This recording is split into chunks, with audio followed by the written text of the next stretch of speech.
Good morning, this is Jack in my Apex Training BBC. It is Friday, June 10th. So what I'm gonna discuss is how to set up for a proper, safe back squat. There are a lot of schools on how to do this from different philosophies and such. Human anatomy is human anatomy. My background, I'm a physical therapist. I have my master's degree attained back in 1993 from University of Southern California. I have an undergrad degree in biological sciences. I am a PT for 28 years. I myself have gone through numerous surgeries, including both my rotator cuff apparatuses repaired, and this is a once and done. This is what it is, right? So it just shows you my imperfections as a human being. All right, so I have here loaded at 70 kilos on the bar. It is my max allowance per my primary care physician.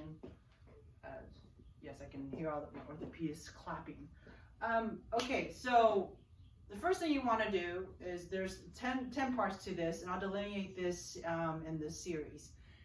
I'm going to go over, I'll bring this quickly over to what I have on my marquee here. If one of my family members, do not open the door as I'm setting this up. Darn light. Hold on a second. Okay, so basically we have equipment, shoes, proper shirt, some chalk if needed, and a good straight bar. Okay, don't get a wonky bar. Okay, second thing we'll talk about is stance, how your shelf. All right, not talking about your chest ladies and men. Okay, breath hold, very important to protect your spine. Then we talk about your setup, check your bar weight, your walkout. Again, sorry about the glare here. Try to do your best not to yawn. It'll get more interesting, I promise you. The return to the rack, the approach, the release, the spot. All right, to have a spotter, to have a spot or not to have a spot. That is the question. We're gonna go over that. The dump. Not talking about a bowel movement, but how do you dump a bar if you get pinned? All right. The range, meaning how far do you go? How often do you go down that far? What's this philosophy with quote unquote ass to grass? Do we do partial? Are deep knee bends that horrible for you? All right. And the progression, pardon the penmanship, it just is. You got my dad's eyebrows and his penmanship, you know, and his smarts. Mom too. Okay. The progression. The recovery, meaning after you're done with your workout, how do you recover properly? We're going to talk about that. And the variety of movement, okay? As much as we love to back squat, and it is a basic movement since toddlers, you know, that's when we learn how to properly squat. Anyways, getting back to this situation here. So we're going to quickly talk about the equipment, shoes, shirt, and chalk. Okay, so equipment. You need a weightlifting shoe.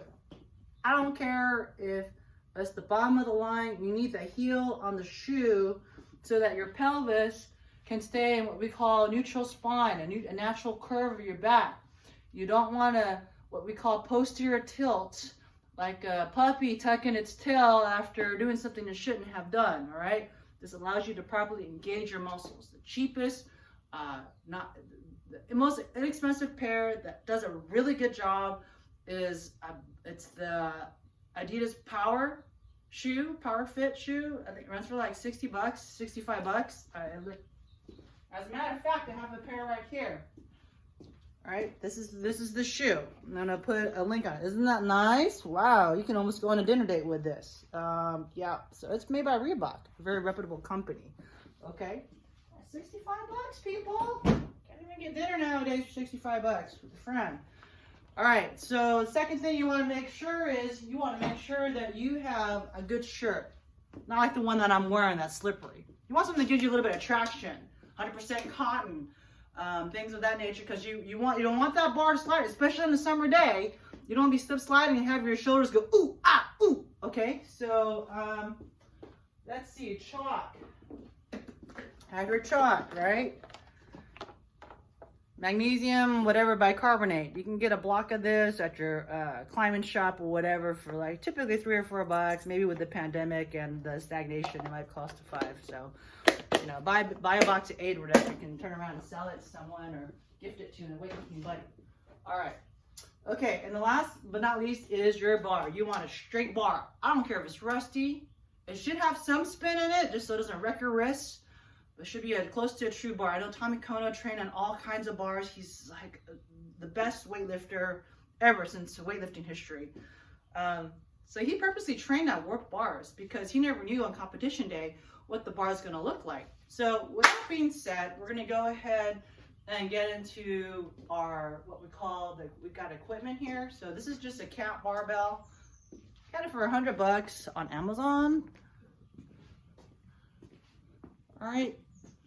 I have my markers. I tape my markers with athletic tape, old school training style. You want to make sure you stay symmetrical. Get one that doesn't have knurling in the middle, so it doesn't chew up your neck when you do front squats. This is not an Olympic weightlifting bar. It is a basic barbell. But for $100, screaming deal, man. Nowadays, it's a tank of gas, right? And I got these American, what do you call it? American barbell plates from Kevin Duarte. Super nice. It's got a nice little groove in here so you can pick them up.